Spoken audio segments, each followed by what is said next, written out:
Nuestra comunidad virtual de servidores y la Academia CCS les dan la cordial bienvenida a nuestra segunda etapa de conferencias. Esperamos ser de bendición. Bueno, buenas tardes. Tengan todos una cordial bienvenida una vez más. Gracias a quienes se han sumado y han aceptado nuestra invitación. Para nosotros como Academia CCS, la verdad es todo un honor y una bendición poderles tener acá, saber que se interesan en todos los temas que queremos desarrollar e involucrarnos. Es sumamente importante para la iglesia del hoy estar empapado de tantos temas de suma importancia a nivel global y creo que es de mucha responsabilidad para nosotros poder estar acá reunidos. Quisiera brevemente hacer una oración porque tenemos que poner todo en las manos del Señor, así es que le pido por favor que me acompañe. Dios, agradecidos contigo por el espacio que nos das. Gracias por la tecnología que nos abre un mundo de posibilidades y poder estar cerca, poder crear esta comunidad de servidores que estamos entendiendo la importancia de ser capacitados y formados por aquellos que invierten su tiempo en tu reino, Señor, y que son de bendición para nosotros a la hora de formarnos, ayudarnos y orientarnos para poder hacer mejor las cosas para tu obra, Señor. Agradecemos este espacio, bendecimos la vida de nuestro compañero y amigo Jair, de nuestro pastor Roy y de cada uno de los asistentes aquí presentes, Señor, y todos los que se van a unir o lo van a mirar de manera diferida. Agradecemos este espacio y ponemos todo en tus manos, en el nombre del Padre, del Hijo y de tu Santo Espíritu. Amén. Muchísimas gracias. El tema de hoy, bueno, como ya todos saben, estamos hablando sobre Israel y es un tema importante. Son temas muy triviales que sabemos que muchas personas creen, ¿verdad?, que Israel es el reloj profético de Dios, teniendo también muchas posiciones que a veces son correctas y a veces son completamente incorrectas. Y para nosotros como academia consideramos que este es un tema urgente de hablarlo. Por lo tanto, tenemos con nosotros al teólogo Jair Villegas. Él es colombiano, ahorita reside en Argentina. Eh, Él pertenece a la Alianza Cristiana Misionera, estudió economía en la Universidad Nacional de Colombia y teología en el Seminario Bíblico Alianza de Colombia. También terminó su carrera de estudios judaicos en el Seminario Rabínico Latinoamericano. Tiene una maestría en teología en el Instituto Bíblico de Buenos Aires y es miembro de la Fraternidad Teológica Latinoamericana. Es un apasionado de la lectura comunitaria y por eso creo que está aquí con nosotros y muy amablemente aceptó nuestra invitación, de lo cual nos sentimos muy honrados. Algunas de las preguntas que pudiésemos tener en nuestra mente para ir como desarrollando frente al Israel actual sería: ¿qué tipo de cristianismo seguimos? ¿Quién en la Biblia es nuestra autoridad? ¿Cómo expresamos bondad, compasión y solidaridad?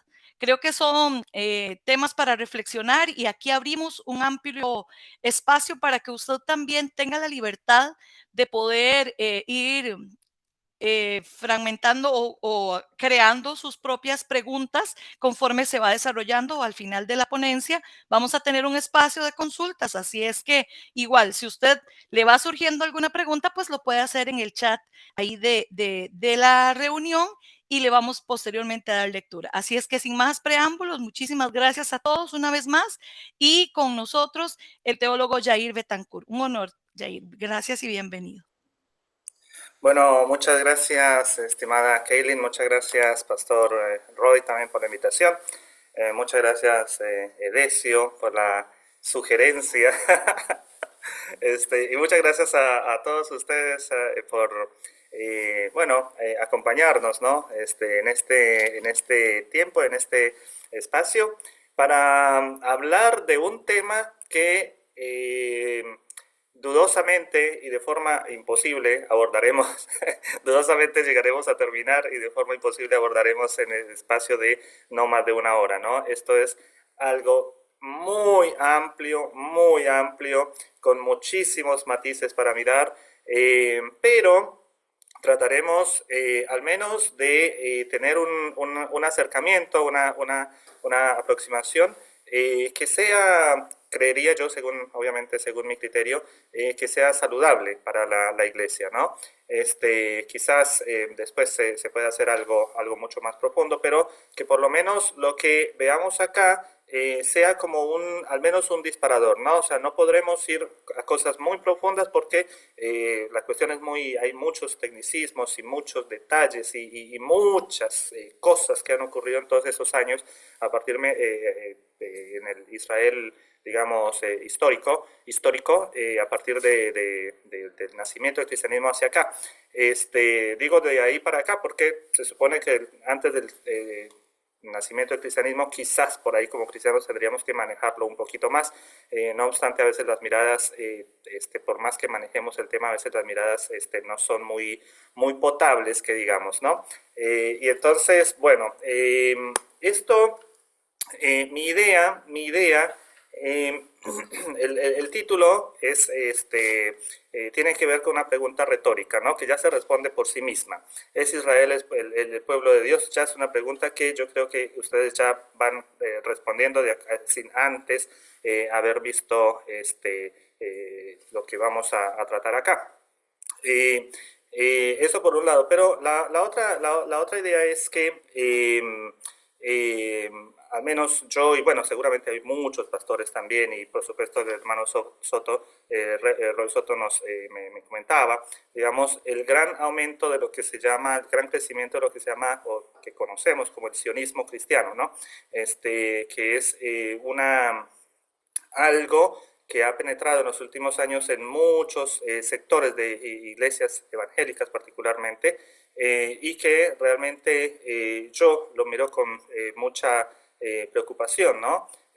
Porque me parece que las propuestas que ellos hacen no son las más acordes con el evangelio que hemos aprendido de Jesucristo, con el evangelio que podemos nosotros leer. Bueno, entonces, para seguir, en principio, no quiero ser irresponsable con lo que digo, ¿sí? Lo que vamos a hablar acá es un tema muy delicado, es un tema complejo que debe abordarse responsablemente, ¿no? Entonces, me gustaría que así fuera. La idea es a esclarecer lo que se pueda y sobre todo a contribuir para que las cosas sean mejores, ¿no? Mis aportes vienen porque, bueno, como ya en la presentación se dijo, estudié en el seminario rabínico latinoamericano acá en Buenos Aires, entonces conocí bastante de primera mano muchas de las que son las creencias del judaísmo y su práctica, ¿no? Y entonces, al haber estado allí, la verdad que me resultaron muchas preguntas con respecto a lo que los cristianos piensan de los judíos, ¿no? De una forma bastante idealizada, cosa que cuando estuve allí fue como un desmitificar, que fue muy bueno, ¿no? Y ojalá yo diría, qué bueno que muchos pudieran tener, digamos, esa experiencia. Pero bueno, como no se da la experiencia, entonces para eso estamos tratando acá de compartir un poco de lo aprendido. Me gustaría contribuir acá a una breve reflexión con respecto a qué es mito y qué es realidad, ¿no? Referente a lo que es el Estado de Israel y particularmente, ¿por qué el Estado de Israel? Porque esto que nosotros llamamos sionismo cristiano está muy vinculado con lo que es el Estado de Israel. Bueno, y finalmente, para empezar, me gustaría que nos preguntáramos hoy a qué o a quiénes llamamos pueblo de Dios, ¿no? Hay una pregunta muy existencial, diría yo, en el Nuevo Testamento, que es cuando Jesús les dice a sus discípulos, bueno, ¿quién dice la gente que soy yo? ¿No? ¿Quién dice la gente que soy yo? Y después dice Jesús, ahora, ¿qué dicen ustedes que soy yo? ¿Quién dicen ustedes que soy yo? ¿No? O sea, ¿qué dicen los demás? Y ahora, ¿qué dicen ustedes? Entonces, está bueno que nos preguntemos también nosotros qué se dice acerca de lo que es pueblo de Dios y qué decimos nosotros, ¿no? Acá, cada uno de nosotros en forma particular con respecto a lo que es pueblo de Dios. Bueno, ahora voy a compartir acá la pantalla. Espero que todo salga bien. Vamos a ver. Se ve, ¿no? Sí, bueno, excelente. Sí, señor. Muchas gracias. Bueno, Estado de Israel, pueblo de Dios. ¿Es el Estado de Israel pueblo de Dios? Bueno, me encontré esta semana que me cayó casi no sé por qué razón, una imagen y se me ocurrió compartirla acá. Una imagen, a veces dicen que una imagen vale más que 1000 palabras, ¿no? Y a mí se me ocurrió compartir esto porque no necesariamente es que esté de acuerdo con todo, pero genera inquietudes, ¿no? Acá en esta imagen nos muestra el Jesús, entre comillas, la imagen de Jesús, que más o menos se puede ver de alguna forma en grandes sectores del cristianismo, ¿no? Sabemos que nuestro cristianismo o el cristianismo tiene 3 grandes ramas, ¿no? La rama ortodoxa, la rama católica romana y la rama protestante, ¿no? En esta rama ortodoxa, entonces, estamos en la parte superior, que son los íconos, donde allí predomina la imagen del Pantocrátor, se le llama así, ¿no? Es decir, el Cristo que está arriba y que todo lo ve. Después tenemos hacia la mitad la imagen católica de Jesús, que muchas veces se le ve como el Cristo, o algunas veces se le ve como el Jesús más bien blanco europeo, ¿no? O sea, este que tenemos acá en la izquierda, a la izquierda mía, el Jesús blanco europeo, el Jesús con una corona.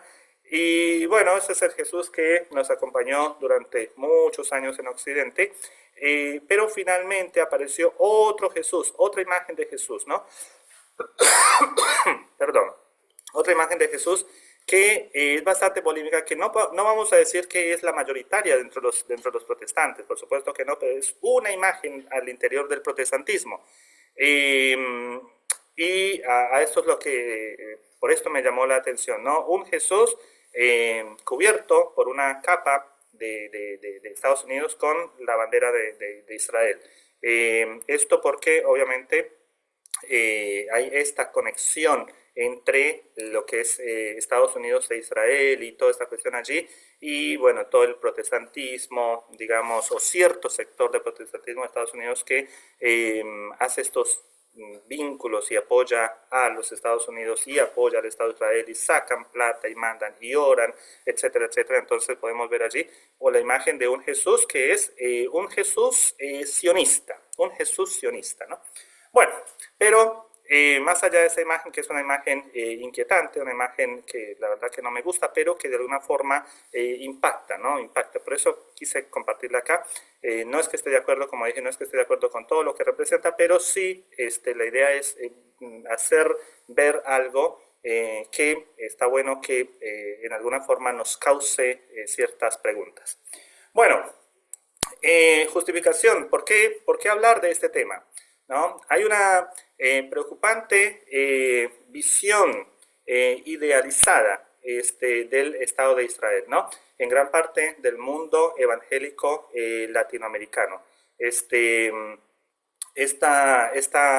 visión, nos va alcanzando, las iglesias, cada vez muchas iglesias van adhiriendo a esta forma de pensar, y es algo que no debe pasársenos de forma desapercibida. También frente a este avance se va produciendo un silencio ante el sufrimiento de algunas víctimas de lo que nosotros conocemos el conflicto palestino-israelí, ¿sí? Y acá entonces me pregunto, o traigo, digamos, una de las grandes preguntas de la Biblia que está justamente al principio, ¿no? La pregunta que Dios le hace a Caín cuando mata a Abel, dice, ¿dónde está tu hermano? ¿No? ¿Dónde está tu hermano? Y el imperativo ético es que Caín tiene que darle una respuesta a Dios, ¿no? Porque el que murió fue el otro, el prójimo, un otro ser humano, ¿no? Entonces, ha ocurrido, va ocurriendo en nuestro protestantismo un silencio que de verdad nos debería preocupar. Bueno, también tenemos la necesidad de afianzar un cristianismo sustentado en las acciones y palabras de Jesús, particularmente las registradas en los 4 evangelios. ¿Por qué digo esto? porque muchas veces a través de toda mi experiencia he llegado a concluir que gran parte de nuestro cristianismo no es neotestamentario. Muchas veces nuestro cristianismo es veterotestamentario, ¿no? O sea, con eso no estamos diciendo que el Antiguo Testamento no tenga valor, sino que a veces, quizás inconscientemente, pareciera que nuestro cristianismo tiene más, le da más valor a lo que son el Antiguo Testamento que a lo que propone lo que es el Nuevo Testamento, particularmente los Evangelios. Bueno, en esta primera parte voy a arrancar con una definición de términos que me parece que es fundamental para poder entender un poquito toda esta cuestión que es tan compleja, ¿no? Tenemos Estado de Israel. ¿Qué es Estado de Israel? ¿Sí? Estado de Israel. Porque no es lo mismo una cosa que otra, entonces por eso está bueno que lo tengamos en cuenta. Si ustedes pueden tomarle foto acá a la pantalla como para que lo tengan más adelante, quizás les sirva, o bueno, después mirarán la grabación, pero está bueno que tengan en cuenta esto. ¿Qué es Estado de Israel? Estado de Israel es un país. Estado de Israel es un país, una nación, en el que habitan no solamente judíos, es un país en el que habitan judíos, habitan árabes, y habitan otros pueblos que no son ni judíos ni árabes, ¿no? Cuando estamos hablando judíos y árabes, estamos hablando en términos étnicos, ¿no? Entonces, en aquel país, en el Estado de Israel, étnicamente viven judíos, árabes y otros pueblos que no son semitas, que no son ni judíos ni árabes. Judeidad, otro término. La judeidad es el hecho de ser judío. La judeidad es algo que es étnico, es étnico, es decir, ser hijo de familia judía, o por conversión, ¿no? Porque a veces dicen que no hay conversiones al judaísmo, pero sí hay conversiones, ¿no? Entonces, la judeidad es el hecho de ser judío. Ahora, he anotado acá, no importa si practica el judaísmo o no, ¿sí? Esto tiene que ver con el siguiente punto, que es judaísmo. Judaísmo es una religión. Judaísmo es una religión. Así como tenemos el cristianismo, tenemos el islam, tenemos el budismo, etcétera, tenemos el judaísmo. Dentro de esa religión hay diferentes denominaciones, así como las tenemos en el mundo evangélico. Entonces tenemos ortodoxos y tenemos varias facciones de ortodoxos, tenemos ultraortodoxos y tenemos muchas denominaciones de ultraortodoxos, tenemos conservadores, tenemos reformistas, etcétera. Ahora, estos, cuando digo judaísmo y hablo de la religión, todos estos que hemos mencionado, ortodoxos, ultraortodoxos, son practicantes del judaísmo.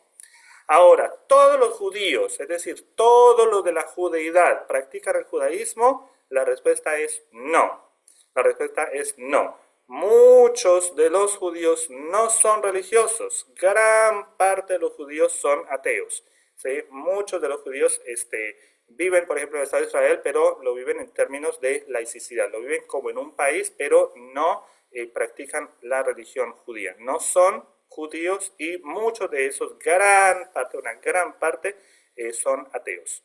Después tenemos el sionismo. El sionismo es una ideología política, ¿sí? Sionismo es una ideología política que justifica la existencia del Estado de Israel. Entonces, este sionismo está alimentado por algunos sectores del judaísmo, no todos, y por algunos sectores de los judíos que no practican la religión judía, ¿sí? Que son judíos, pero que no practican el judaísmo. Ahora, como otra vez, no significa que estén practicando ni el cristianismo ni el islam, no practican nada, ninguna religión, no son laicos por completo.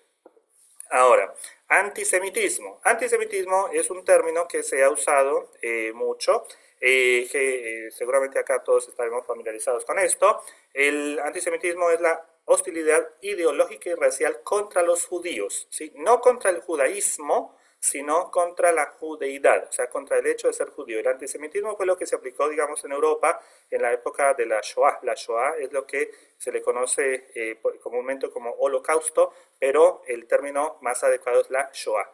Entonces, durante la Shoah se aplicó el antisemitismo y allí se llegó a matar mucha gente religiosa judía y no religiosa judía, ¿sí?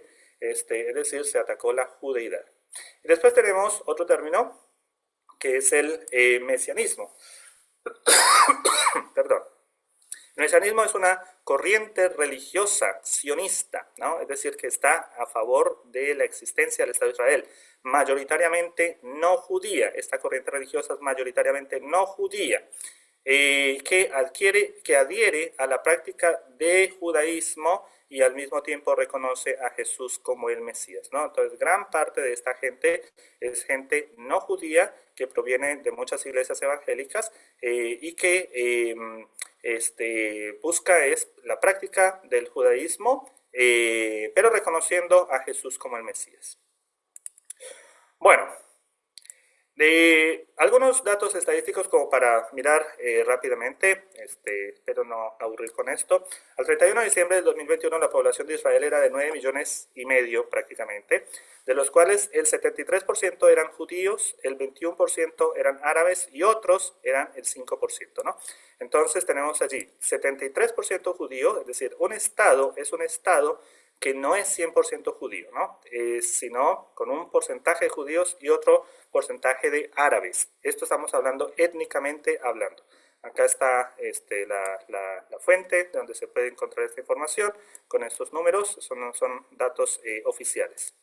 Ahora, de esos judíos, de los judíos que sí practican el judaísmo, o en realidad de todos los judíos, tenemos acá unos datos que son interesantes. Tenemos judíos laicos, es decir, que no practican el judaísmo, que muchos de ellos son judíos ateos o directamente judíos que no les importa la religión de ninguna manera. Tenemos el 41%, el 41.5%, eso es dentro del Estado de Israel, ¿no? Esto no es alrededor del mundo, sino en el Estado de Israel. Ahora, de los que sí practican el judaísmo, tenemos un judaísmo tradicional, que es 38.5%, y un judaísmo ortodoxo y ultraortodoxo, que es más o menos el 20%. Este dato es significativo. Y después tenemos un judaísmo que es reformista. Estos son apenas unos de los muchos judaísmos que hay, de las muchas prácticas de la religión. Recordemos que no son lo mismo, no se puede mezclar. Hablar de judaísmo es tan complejo como hablar de cristianismo, porque cuando uno va a los detalles, ¿qué cristianismo?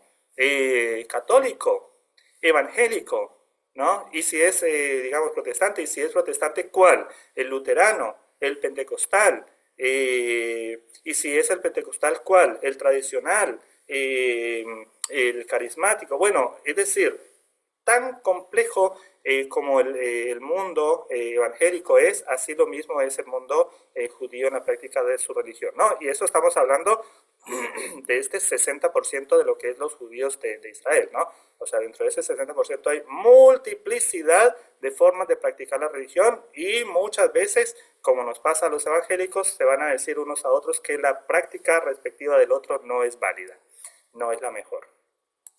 Bueno, acá quisiera antes de esto que veamos un videito cortito de 4 minutitos que lo tengo acá. Vamos a ver si se alcanza a ver.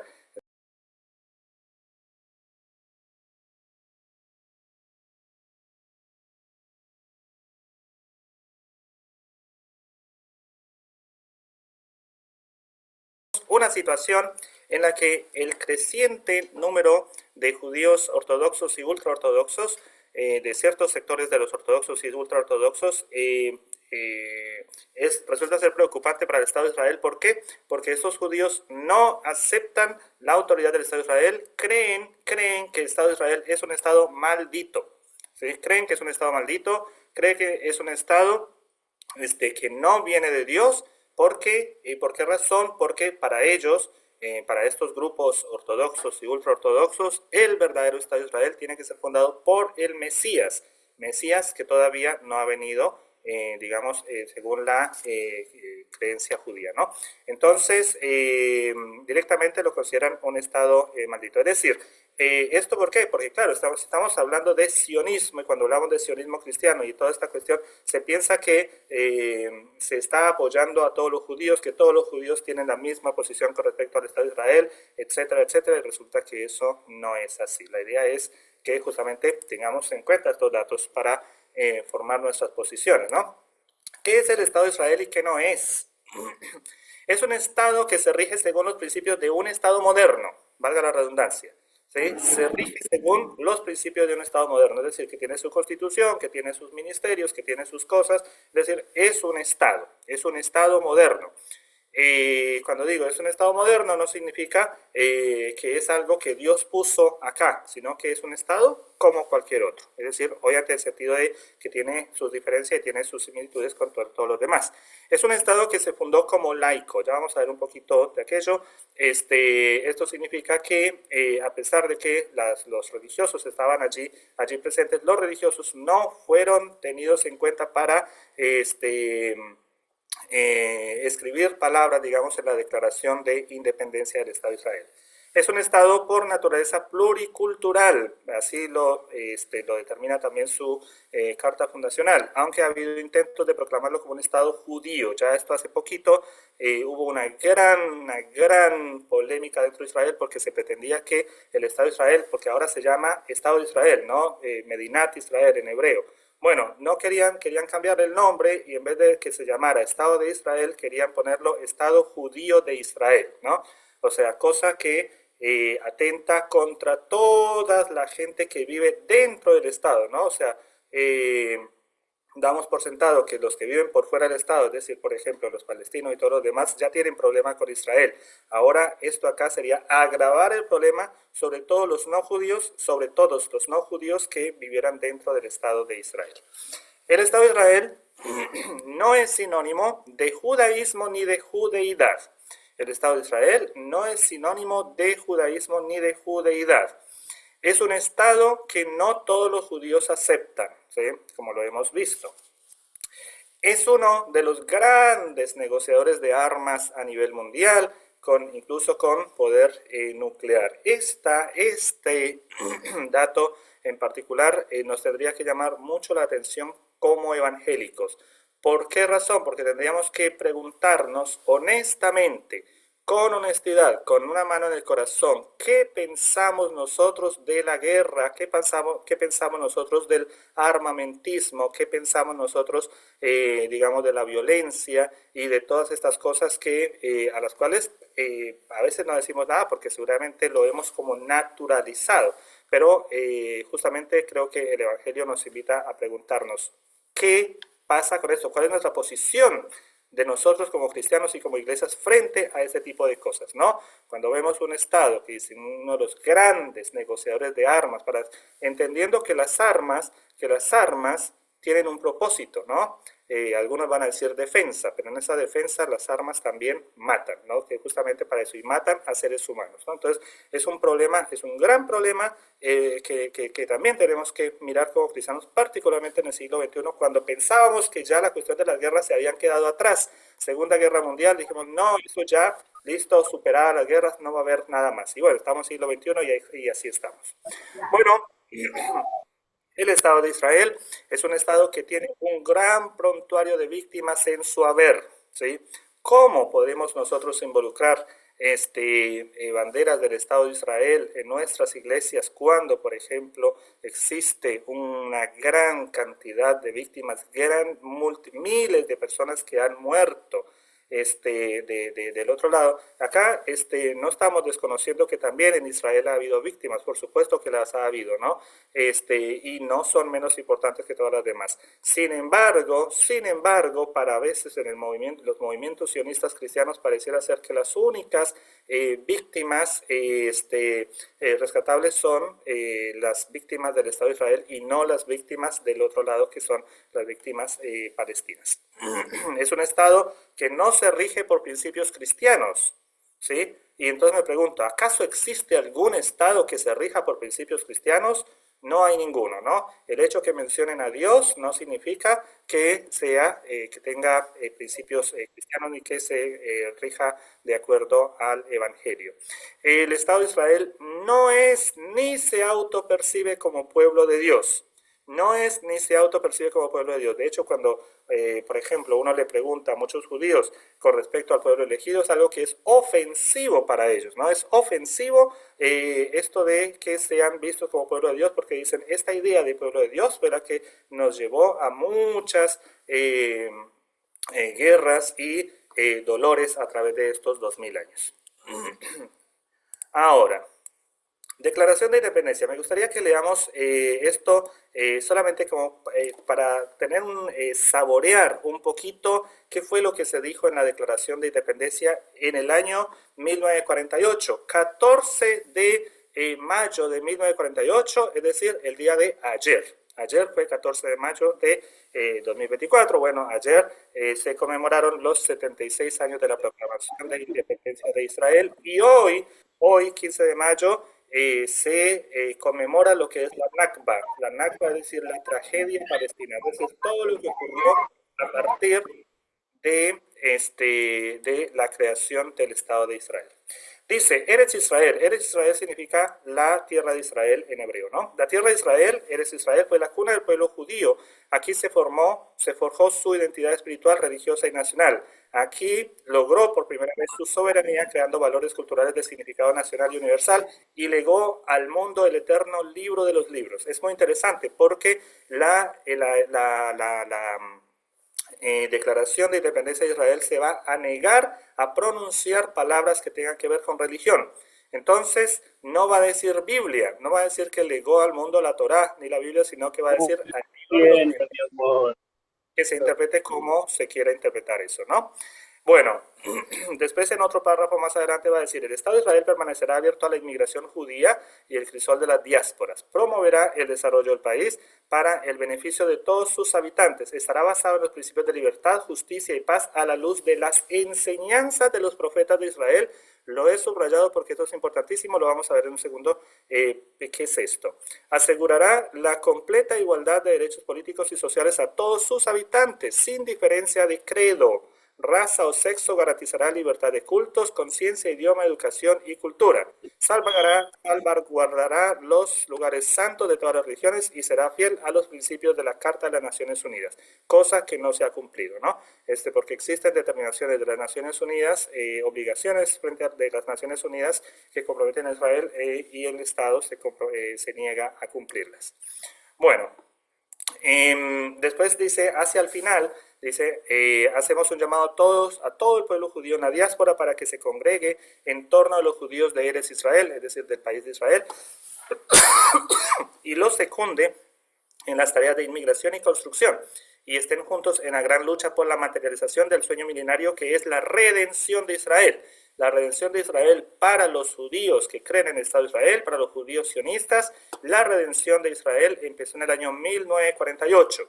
Para los judíos religiosos no sionistas o judíos religiosos antisionistas, la redención de Israel no ha llegado. La redención la traerá el Mesías cuando venga. Poniendo nuestra fe en la roca de Israel, ¿no? Esta va a ser una palabra que van a usar allí para no usar el nombre de Dios, porque todos los que firman en la Declaración de Independencia eran ateos. Entonces se niegan a poner cualquier cosa que tenga que ver con Dios. Entonces van a decir la roca de Israel e interpretarlo como quieras, ¿no? Colocamos nuestras firmas a esta proclamación en esta sesión del Consejo Provisional del Estado sobre el suelo de la patria en la ciudad de Tel Aviv, en esta víspera de sábado, el quinto día de Iyar del 5708, año judío, es decir, el 14 de mayo de 1948. Bueno, y acá tenemos a David Ben Gurión, que fue el que firmó el Acta de la Independencia, y acá está Teodoro Herzl, que fue el que soñó el Estado sionista y fue el que convocó al primer Congreso sionista en la ciudad de Basilea, Suiza, en 1897. A partir de allí se dio, entonces, se sembraron las semillas para la creación del futuro Estado de Israel. Bueno, algo acá muy pequeño, muy corto. Entonces, el trasfondo de la complejidad del conflicto palestino-sionista. No lo digo conflicto palestino-israelí porque no todos los israelíes están en contra de los palestinos. Más bien, el problema es palestino-sionista, ¿no? Es en contra de los sionistas.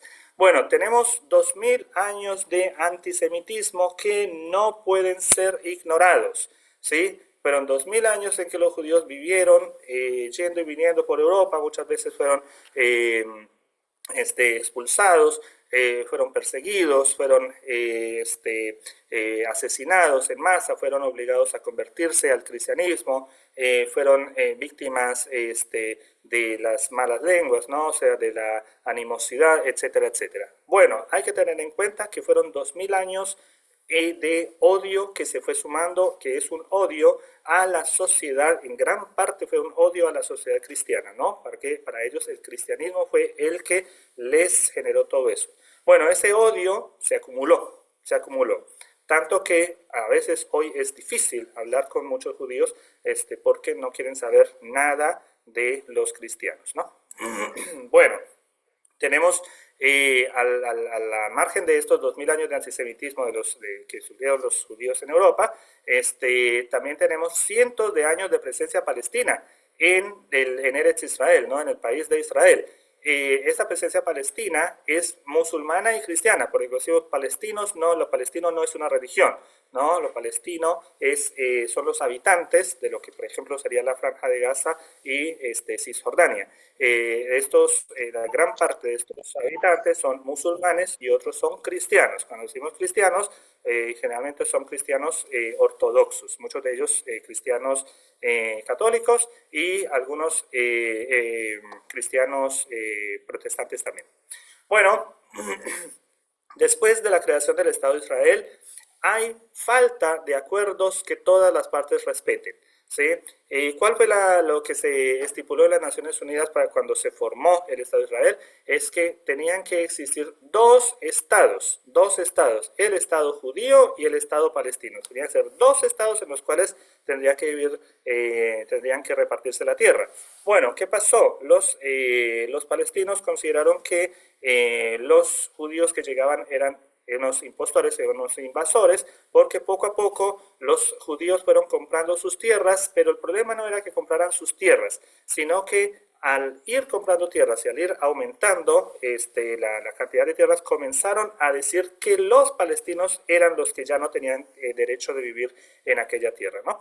Entonces, eso desencadenó en un gran problema de mucho terrorismo y guerras y muertes entre todos, ¿no? La migración palestina que ocurrió fue grandísima, de por lo menos unos 700,000 personas que tuvieron que salir corriendo, etcétera. Cosa que no tenemos que verlo solamente como un dato histórico meramente, un dato informativo, sino que es un dato que nos tiene que apelar a la ética, ¿sí? A la ética. ¿Qué hacemos? ¿Cuál es nuestra posición frente a una persona que sale huyendo de la tierra, que sale huyendo de su casa, donde vivió siempre? ¿Qué decimos nosotros como cristianos frente a eso? ¿Cuál es nuestra posición cristiana frente a eso, ¿no? O sea, no solamente una cuestión de datos. Hay injerencias o intereses externos que impiden la paz, ¿no? Hay quienes ponen plata, digamos, para el lado israelí, ponen plata para el lado palestino y obviamente esos intereses, muchos de esos son intereses geopolíticos, impiden que se lleguen a términos que puedan ser al menos respetables y que de alguna forma se acepten para las dos partes.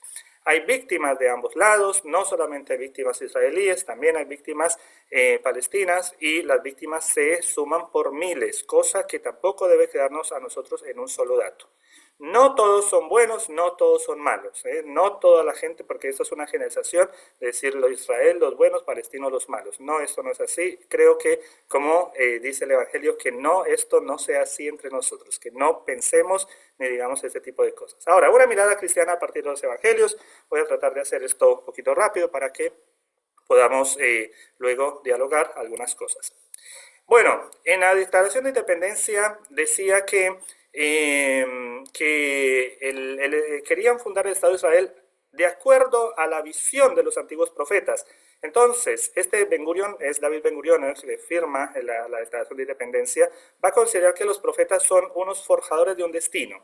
¿Qué significa esto? Moisés es el dador de la Torá, ¿de quién? Del pueblo de Israel. La Torá no era una cuestión religiosa solamente, la Torá era la ley civil religiosa, lo cívico religioso. Por eso, no sé, transgredir el Shabbat no era una cuestión de que ofendías a Dios, sino que era una falta contra el Estado y por eso el Estado daba pena de muerte, ¿no?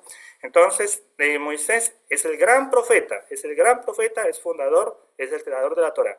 Elías es el profeta que volverá ¿a dónde? A Israel, ¿no? Moisés, otra vez, es el gran dador de la Torá. ¿A quién? A Israel. ¿Por qué? ¿Por qué decimos que Israel y no al mundo? Porque ellos van a hablar del Dios de Israel. Cuando uno habla del Antiguo Testamento, va a hablar del Dios de Israel. ¿Por qué? Porque está el Dios de otra parte, de otra parte, de otra parte. Entonces, para distinguirlo de estos y a otros, se va a llamar el Dios de Israel, no el Dios de todo el mundo.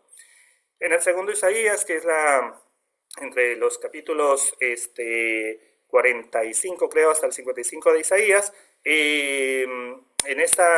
allí se va a hablar del retorno, ¿no? De los judíos que tienen que venir de otra parte, es decir, un llamado a los judíos a volver a un lugar, a una tierra, que tienen que empezar a amar y empezar a defender.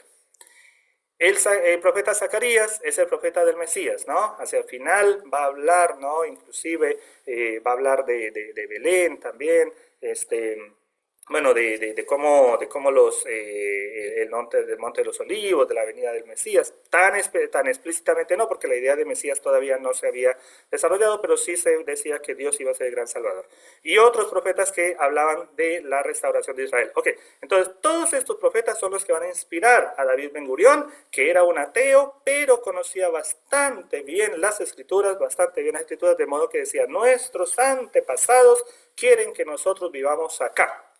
No importa quién más viva acá, nosotros tenemos que volver, ¿no? Y cuando, entonces, como ya hubo un antecedente, al menos literario, ¿no? Desde la entrada de los israelitas en Canaán, que mataron a todos, entonces si ya ocurrió una vez, ¿por qué no podemos hacer lo mismo otra vez, ¿no? Y expulsar a todos los que están allí. Bueno.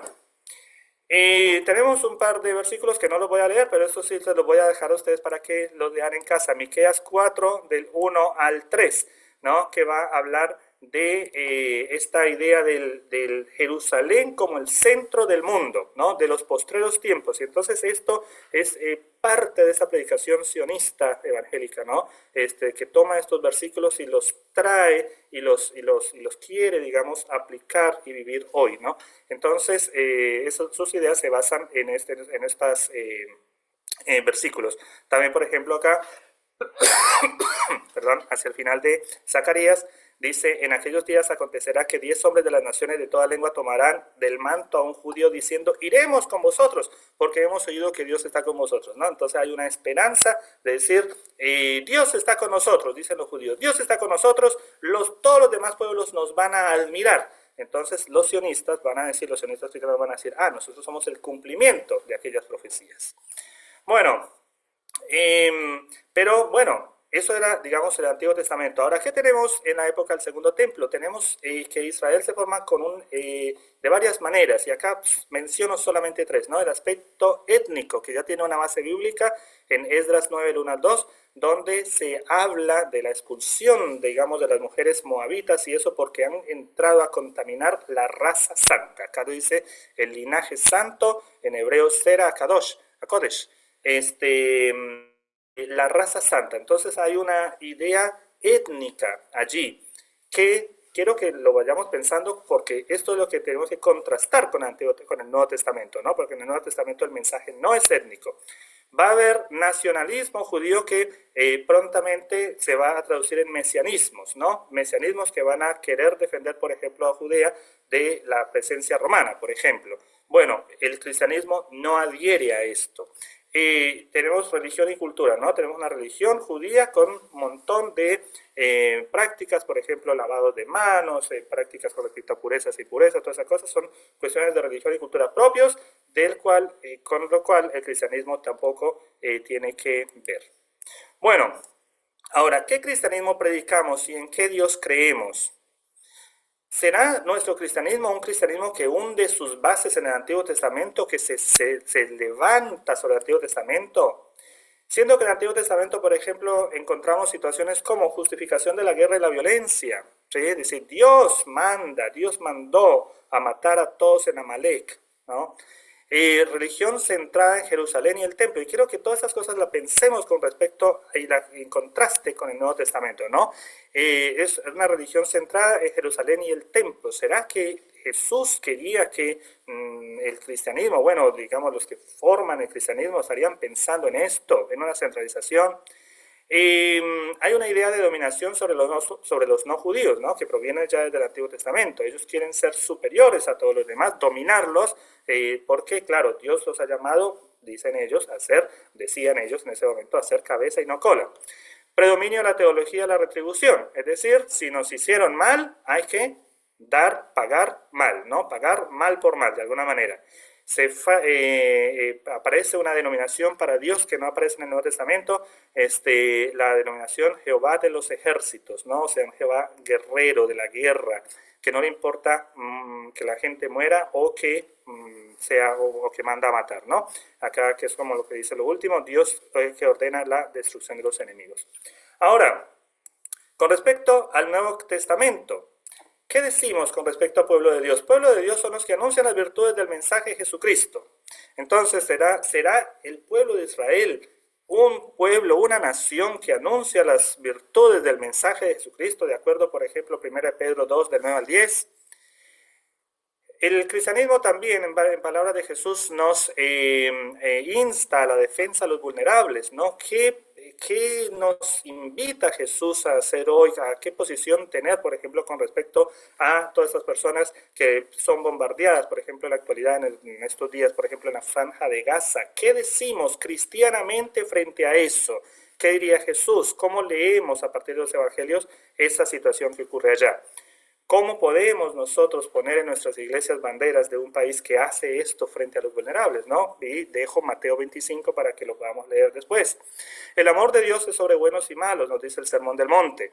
Respeto a cada ser humano, sin importar que sea israelí o palestino, judío o árabe. ¿Sí? A partir del cristianismo tendríamos que aprender a respetar al otro ser humano porque es ser humano, no porque es de una raza no, una palabra incómoda, ¿no? Más bien porque sea de una etnia o porque tenga otras creencias religiosas. No es lo que aprendemos así del Evangelio de Jesús. La práctica de la paz, dijo, mi pasos dejo, mi pasos doy. Mi pasos dejo. Qué bueno que otra vez pudiéramos con Jesús decir, bienaventurados los pacificadores, porque de ellos ellos serán llamados hijos de Dios, ¿no? Los pacificadores serán llamados hijos de Dios. Dios es amor y se traduce en compasión y bondad. ¿Qué dijo Jesús? Por ejemplo, Elías ya vino, ¿no? Frente, por ejemplo, a aquellas ideas de los judíos que dicen que Elías vendrá, porque es el profeta que vendrá. Dicen, no, ya se cumplió, ya vino. No, eso quedó atrás. Es decir, ya eso ya está cumplido, no hay que estarlo esperando.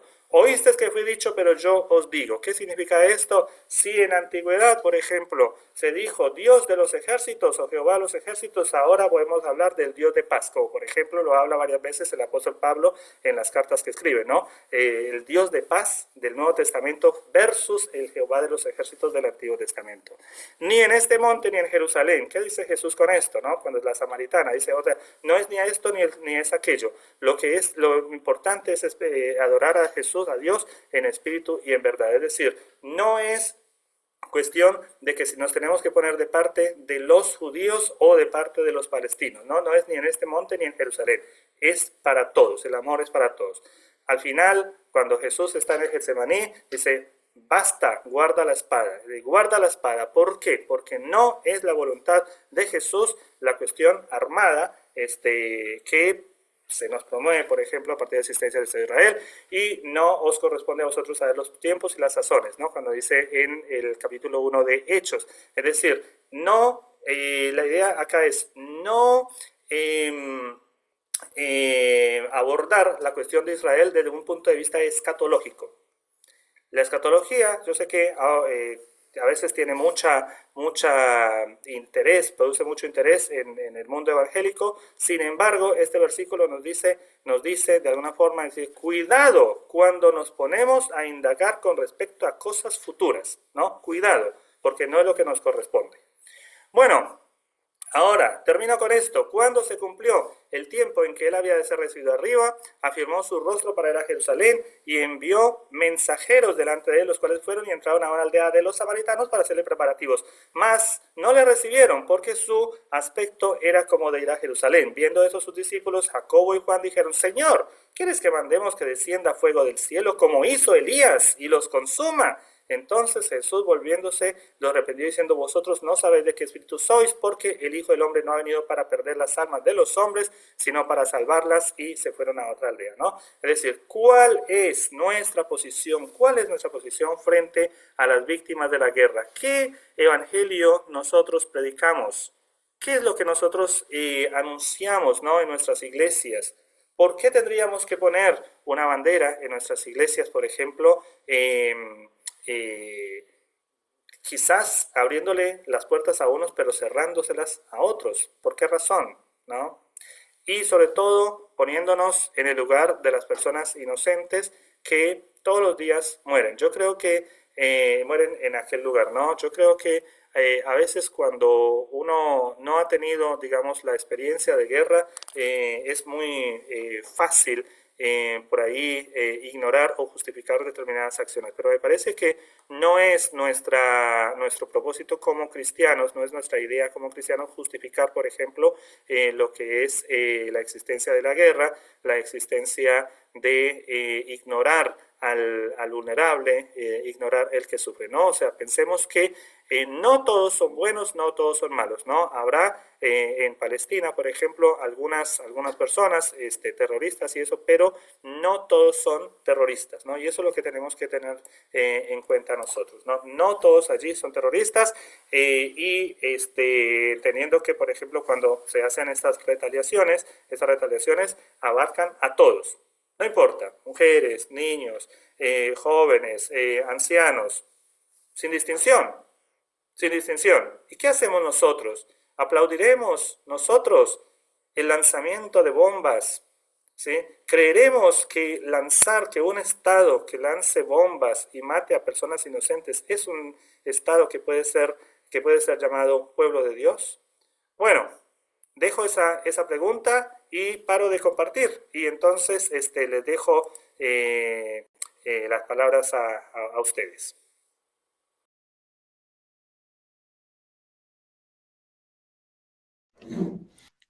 Perfecto, muchísimas gracias, Yair. Bueno, quedan más preguntas por hacer y más cosas que aprender. Por acá tenemos una consulta que había hecho Johnny Chacón.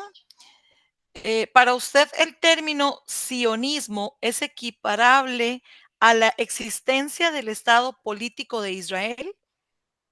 Sí, sí.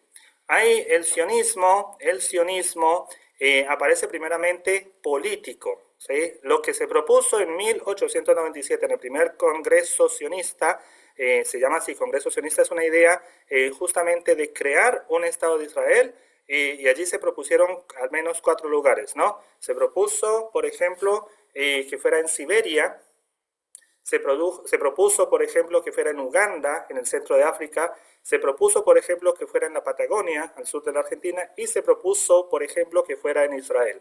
Todo eso en la Palestina, ¿no? En la Palestina del Imperio Otomano. Todo eso se sometió a votación y finalmente ganaron los que decían que tendría que hacerse en el Estado de Israel. A partir de eso se empezó la inmigración ilegal de los judíos de Rusia, particularmente, lo que se llama la primera aliá, la segunda aliá, etcétera, que son las oleadas migratorias hacia Israel. Todos esos, por ejemplo, muchas de esas ocurrieron en la época, los primeros años del siglo XX, en que se estaba formando ya, que había tomado mucha fuerza el comunismo. Entonces, gran parte de los judíos que llegaron a Israel eran ateos y comunistas, ¿sí? Son los que van a armar, digamos, los primeros kibbutz, ¿sí? Toda esta idea del kibbutz, que es como una cooperativa, algo comunitario, tiene bases comunistas, ¿sí? Porque van a decir, todo es de todos. Acá no hay unos que van a ganar otros, esto es todo de todos, ¿no? Entonces, estas son las ideas. Después aparece, por ejemplo, el rabino Kook, Rav Kook, se llama así, le decimos, se le conoce así, Rav Kook. Rav Kook es el que hacia los años 20, 30 propone lo que es el sionismo religioso. Recién ahí aparece, digamos, esta idea de la religión vinculada con el sionismo, pero antes es político. Ok, perfecto, gracias. Vamos a darle espacio a Tomás Morales, que levantó su mano para continuar leyendo después. Sí, muchas gracias. Profesor, hace algunos años Joe Biden dijo, si no existiera un Estado de Israel, nosotros lo hubiéramos inventado. Hablando de nosotros, bueno, de Estados Unidos, y él habla de los beneficios que le otorga tener un Estado en esa región que apoya los recursos económicos y armamentísticos de los Estados Unidos. Y la pregunta concreta ¿es el Estado actual o es el actual Estado de Israel el pueblo que se menciona en la Biblia o no? No. Es un no rotundo. El Estado de Israel es un Estado. El Israel que de la Biblia, ese Israel desapareció, ¿sí? En el año 70, cuando ocurre la destrucción del templo, allí se aniquila el Estado de Israel, los judíos fueron expulsados de Jerusalén, pero no de Judea, sino de Jerusalén. Y luego, en el año 135 aparece, por ejemplo, se da lo que es en el año 133 y el año 135 se da lo que es la rebelión de Bar Kokhba, el Mesías proclamado por un rabino muy famoso llamado Rabbi Akiva. Que ahí es cuando se da la separación definitiva de los cristianos con los judíos, porque los judíos proclaman un nuevo Mesías, que va a ser Rabbi Akiva, Bar Kokhba, y eso produjo, digamos, el tercer levantamiento judío, la tercera guerra judía contra los romanos, y a partir de ahí ocurre lo que es la dispersión, que los sacan ya no solamente de Jerusalén, sino también de Judea, ¿sí? Entonces, eso desapareció. Nada de lo que es actual, ningún país actual es un país de hace 2000 años, ¿no? ¿Qué quedó? Quedaron judíos, que no todos son los mismos, ¿no? O sea, quedaron judíos, por ejemplo, nosotros estamos familiarizados con los judíos, pero los judíos del rabinismo, ¿sí? El judaísmo rabínico, ¿sí? Esos son por ejemplo, los del Talmud, pero después también, por ejemplo, hay judíos caraítas, y dentro de las nuevas denominaciones de judíos tenemos judíos reformistas, etcétera. Tenemos muchas cosas. También tenemos los mismos samaritanos que inclusive siguen viviendo hoy en Israel, ¿no? O sea, no es lo mismo este estado que aquel pueblo, ¿no? Por supuesto que sí, es gente que, mucha de esa gente es descendiente, mucha, no toda. Recordamos que el judaísmo, por ejemplo, bueno, la judeidad, digamos, en Europa tenía dos grandes, que no eran las únicas, no, dos grandes versiones o facciones. La facción sefaradita, los sefaradí, los judíos españoles, y los judíos askenazí, que eran los judíos europeos de Alemania, de Polonia, de Rusia. Bueno, los judíos askenazí son conversos todos, ¿sí? Los judíos askenazí son conversos todos. El judío que es semita, étnicamente son los sefaradíes, que se les conoce acá en Argentina, se les conoce como turcos, ¿no? Que son todos los judíos mediterráneos, que son así muy parecidos a nosotros como latinoamericanos. Bueno, esos son, digamos, los judíos, esos serían los judíos, por ejemplo, que vendrían siendo herederos de aquel judaísmo antiguo. Ahora, los otros judíos, que son los judíos blancos, de ojos azules, todas esas cosas, son los judíos europeos. Esos son los judíos que fundan el Estado de Israel. Y una pregunta más, hablando del antisemitismo, el politólogo Alfredo Jalife Ramel, aquí en México, menciona que no solo es una animadversión en contra del judaísmo, sino también de pueblos originarios de la región, y habla de árabes, libaneses y judíos también. Tal cual, tal cual. Ahí está bueno y está, gracias por haber mencionado eso, hermano, porque el antisemitismo es antisemitas y los semitas no son solamente los judíos étnicamente de esa región, ¿no? Acabo de mencionar dos judíos, dos tipos de judíos, unos que no son semitas, ¿ah? Unos que no son semitas y otros judíos que sí son semitas, ¿eh? Étnicamente hablando. Ahora, todos son judíos. Ahora, ¿qué podríamos hablar? Yo creo que el término más preciso, más adecuado, por ejemplo, de qué fue lo que ocurrió durante la Shoah. La Shoah la palabra Shoah es una palabra hebrea que significa catástrofe, ¿no? Ellos dicen, no fue un holocausto, porque un holocausto es algo que se ofrece a los dioses, pero eso no fue un holocausto. Lo que ocurrió fue una Shoah, una catástrofe, ¿no? Entonces, ¿qué fue lo que ocurrió en la catástrofe? Un antijudeidad, no antisemitismo, antijudeidad. Recordamos que muchos grupos jeques árabes y todas esas cosas eran muy amigos de Hitler también, y eran semitas, ¿no? O sea, todo lo árabe es semita. Gracias. Vamos a leer uno que tengo acá de Uciel Ríos. Dice, el libro de Ruth es una respuesta a esta decisión de Esdras y el naciente sistema rabínico. Bueno, el sistema rabínico nació muy después. El sistema rabínico, lo rabínico es a partir del año 70, ¿sí? A partir del año 70. Lo que tenemos con Esdras es el nacimiento del judaísmo de la época del Segundo Templo, ¿sí? En término largo.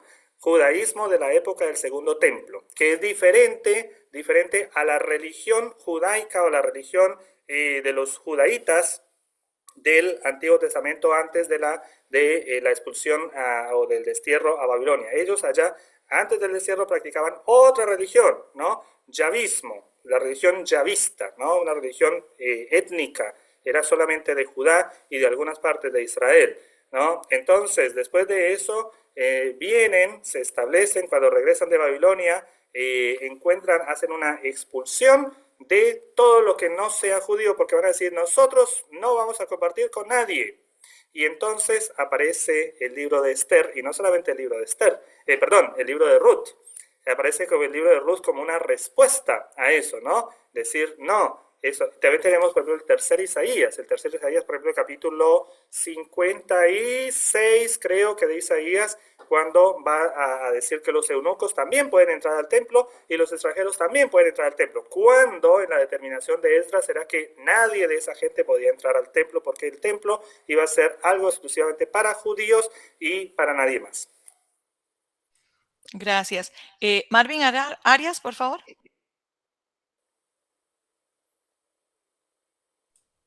No se te escucha. Activa el micrófono. Perdón, excelente exposición, muchas gracias. Decía que quería preguntar, o más bien, en Costa Rica, casi que todo el grupo de iglesia evangélica ha hecho, como decir, un sumarse a lo que la Alianza Evangélica, que representa a todas las iglesias, más de 3,000 iglesias, son una pleitesía extrema a Israel. En cada reunión de la Alianza Evangélica ha estado presente el embajador de Israel o la embajadora y se ha orado por ellos y se ha rendido un nivel de pleitesía porque se hace alusión a que el Salmo 122 y demás dice tenemos que orar por Israel y por no tal vez definir correctamente quién es Israel. ¿Cuál es el término Israel en la actualidad para la iglesia? Y Claro. yo pienso que esa es la parte medular para poder realmente ubicarse quién es el Israel por el cual somos llamados a orar permanentemente y a pedir a Dios por el cuidado de ese pueblo que Él va a bendecir hasta el fin de la historia. Bueno, en la exposición yo mostraba un par de diapositivas y me preguntaba, ¿qué tipo de cristianismo planteamos nosotros? ¿Qué tipo de cristianismo predicamos? Un cristianismo que se sustenta, que se forma, que se levanta, que se alimenta de las enseñanzas del Antiguo Testamento, o un cristianismo que se sustenta, se levanta, se forma sobre las enseñanzas de los 4 evangelios de Jesús. Y entonces, no lo dije, pero lo voy a tratar de decir con respeto acá, porque la idea es justamente que digamos nuestras cosas respetuosamente, a pesar de que podamos tener algunas diferencias en nuestros conceptos, ¿no? ¿Qué es más importante para nosotros? ¿Las palabras de Jesús o las palabras de David? ¿Qué son más relevantes para nosotros? ¿Las palabras de Jesús de los 4 evangelios o las palabras de muchos de los profetas de la antigüedad? Con esto no estoy rechazando el Antiguo Testamento, pero sí quiero que hagamos un llamado a hacernos un llamado a cómo leemos la Biblia. ¿A quién seguimos? ¿Quién es nuestra autoridad? ¿Sí? ¿Quién es el pueblo de Dios? ¿O es el Estado de Israel? ¿O es Israel?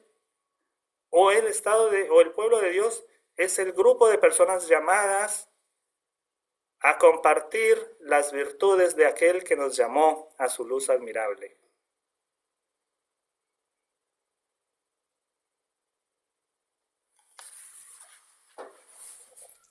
Correcto. Ok, tenemos un comentario acá. Dice Carmen Quero, gracias por su disertación. Quedó claro por qué no deberíamos los cristianos hacer partido y apoyar al Estado de Israel hoy.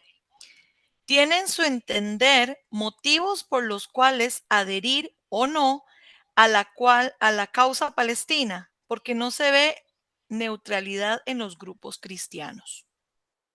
Claro, esa es una cuestión tremenda, ¿no? Porque por supuesto que es una situación muy compleja como para uno tomar parte.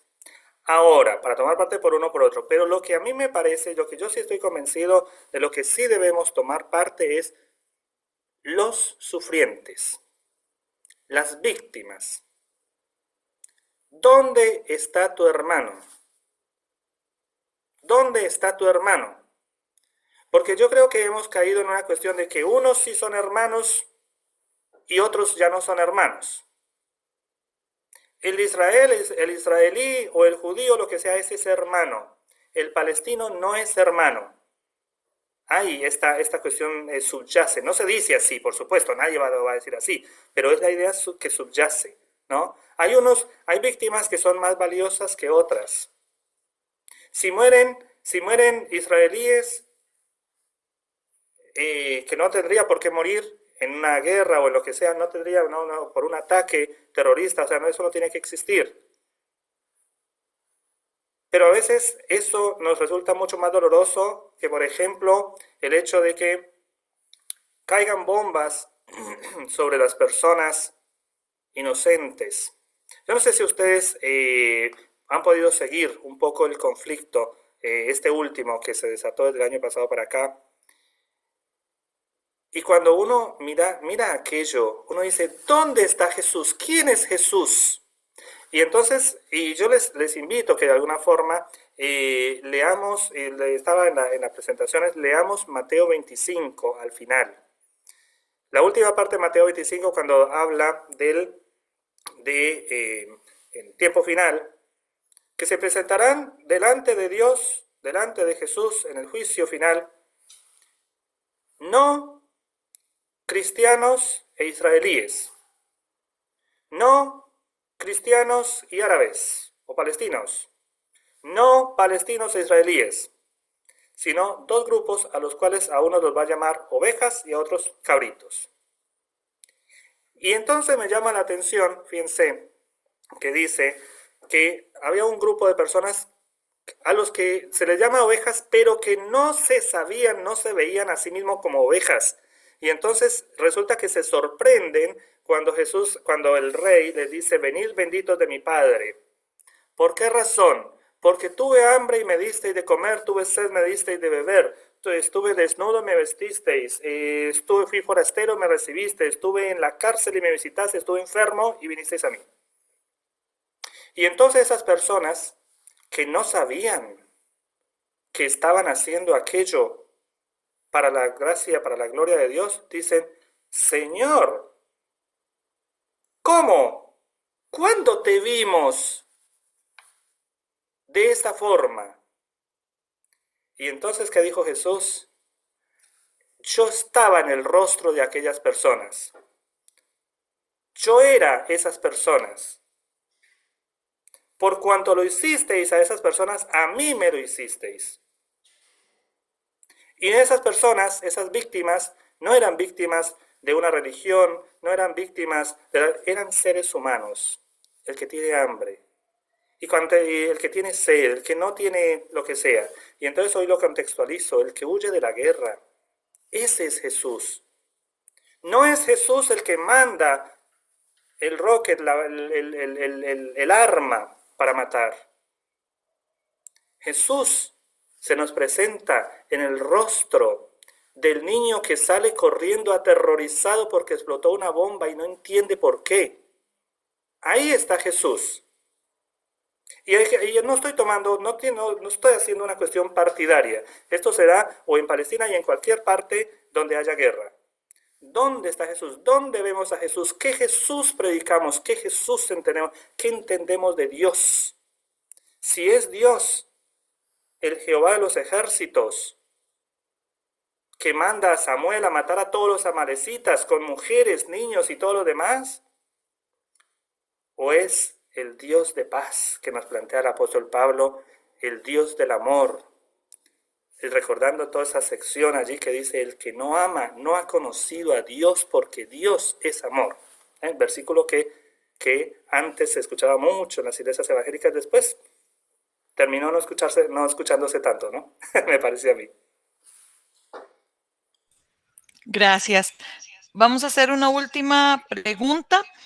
Antes quisiera nada más motivarles porque vemos que ha sido bastante ventajoso y hay muchísimas consultas que debemos todavía clarificar y pues gracias a Dios por Yair que está tan anuente a ayudarnos y colaborarnos. Vamos a abrir un curso en nuestra academia de este tema, así es que por favor estén ahí pendientes de la información.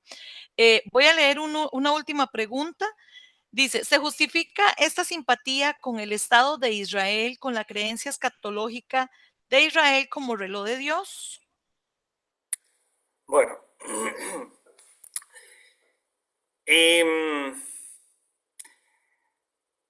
Jesús contestó, libro de Hechos, capítulo 1, antes de la Asunción. Le preguntaron los discípulos a Jesús, decían, Señor, ¿restaurarás el reino de Israel en estos tiempos? Es decir, pregunta escatológica. Se nos viene el mundo encima, ¿viste? Establecerás el reino de Israel. Para ellos era reino, ellos no veían estados todavía en esa época. Y entonces, ¿qué le dijo Jesús? No os corresponde a vosotros saber lo que mi Padre, los tiempos y las sazones que mi Padre puso en su sola voluntad. A mí, en lo particular, no me gusta hablar del fin del mundo porque no lo sé cómo va a ser. No lo sé cómo va a ser. Y a partir de todos los estudios bíblicos que hemos hecho, hemos llegado a entender que, por ejemplo, las referencias que hay en la Biblia, tanto en el Antiguo Testamento como en el Nuevo Testamento, a aquel día, porque lo llaman así una expresión, aquel día es un día catastrófico, en el que termina una era, pero empieza otra. Aquel día, por ejemplo, fue la destrucción de Jerusalén en el año 587 a.C. Eso fue aquel día. Ahí vino un juicio final, algo escatológico para ellos. Pero empezó otro. Aquel día también fue la destrucción del templo en el año 70. Eso también es aquel día. ¿Sí?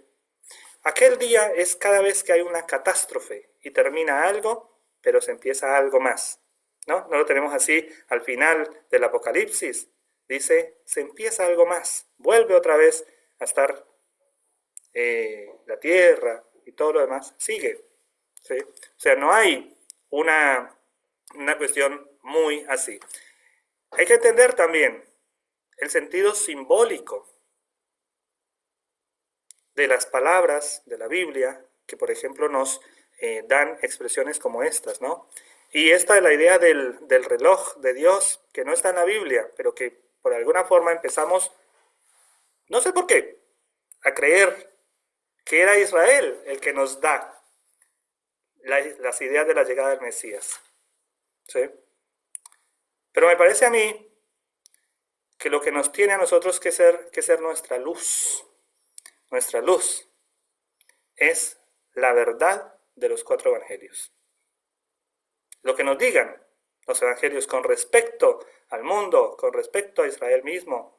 Jerusalén, Jerusalén, decía Jesús, tú que matas a los profetas. ¿Ah? Y sigue siendo así, ¿eh? No cambió. No cambió. Recordamos que David Ben-Gurion hace la proclamación de independencia basado en las ideas de los antiguos profetas. Que los antiguos profetas no eran pacíficos como nosotros creemos, porque no se creía de esa forma la vida. No eran pacíficos. Los profetas, por supuesto que luchaban, llamaban la atención con respecto a los vulnerables, pero cuando el profeta le decía al rey, hay que salir, tomar las armas y salir, no tenía empacho en hacerlo, ¿eh?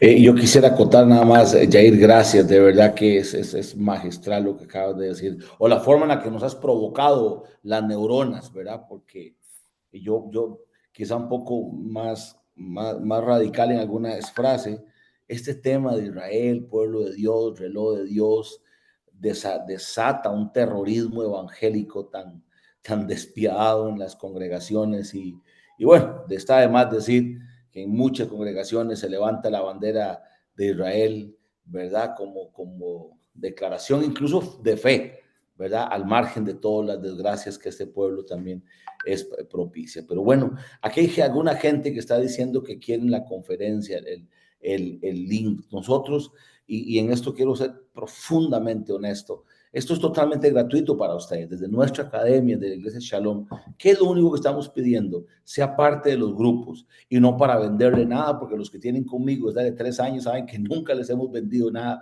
Facilitamos los cursos, que por cierto, este curso con esta conferencia es el inicio de una propuesta para un curso donde Jair nos va a ayudar a profundizar el tema, así que si les interesa, escriban. Entonces, un tema de justicia del reino de Dios, ¿qué es? Quédese en el grupo, invite a otros a participar en nuestros grupos ahí para ir creciendo en esta comunidad.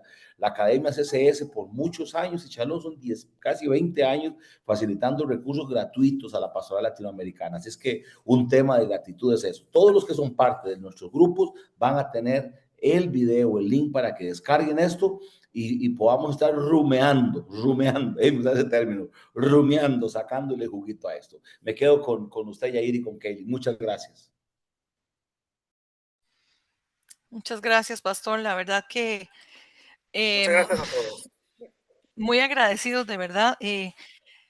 Bueno, pues no hay más que decir que les motivamos a continuar aprendiendo y ya como bien lo dijo el pastor, creo que hay herramientas que se ponen a disposición y pues en todos está poderlos tomar, ¿verdad? Entonces, igual, como decía el pastor, nada más les ratifico el asunto de que hayamos transicionado a un canal de WhatsApp es porque tenemos muchas personas en ambos chats.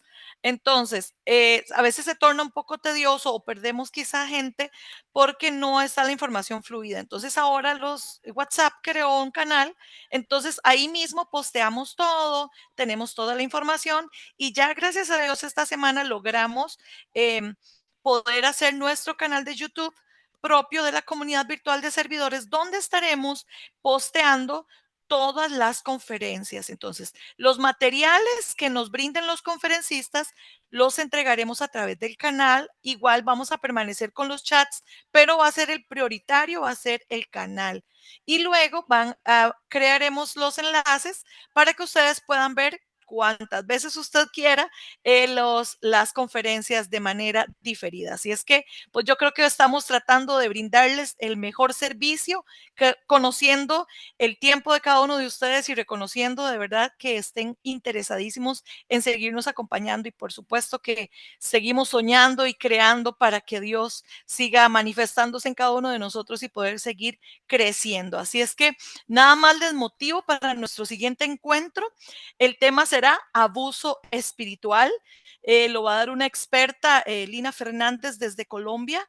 Entonces yo espero que todos ustedes desde ya se motiven, agenden. El próximo encuentro será el 5 de junio, igual a las 5 horas, a las 5 de la tarde, hora Costa Rica. Así es que les esperamos a todos. Y igual, muchísimas gracias, doctor Edesio, y a todos los que estuvieron con nosotros. Yair, muchísimas gracias. Abro el micrófono para que usted se despida. Bueno, muchas gracias a todos por estar. Espero haber contribuido un poquitín al conocimiento de esto. Y recordar una frase que no la quiero dejar pasar. Antisemitismo no es lo mismo que antisionismo, ¿sí? Esto es importantísimo. Antisemitismo no es lo mismo que antisionismo, ¿sí? ¿Por qué razón? Porque va a haber muchas personas que van a decir que antisemitismo es lo mismo que antisionismo, o estar anti-Estado de Israel es ser antisemita.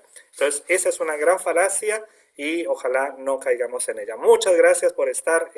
La verdad que ha sido una gran bendición. Gracias, Pastor. Gracias, Kaylin. Gracias, Edesio. Y bueno, por acá hubo unas personas conocidas también.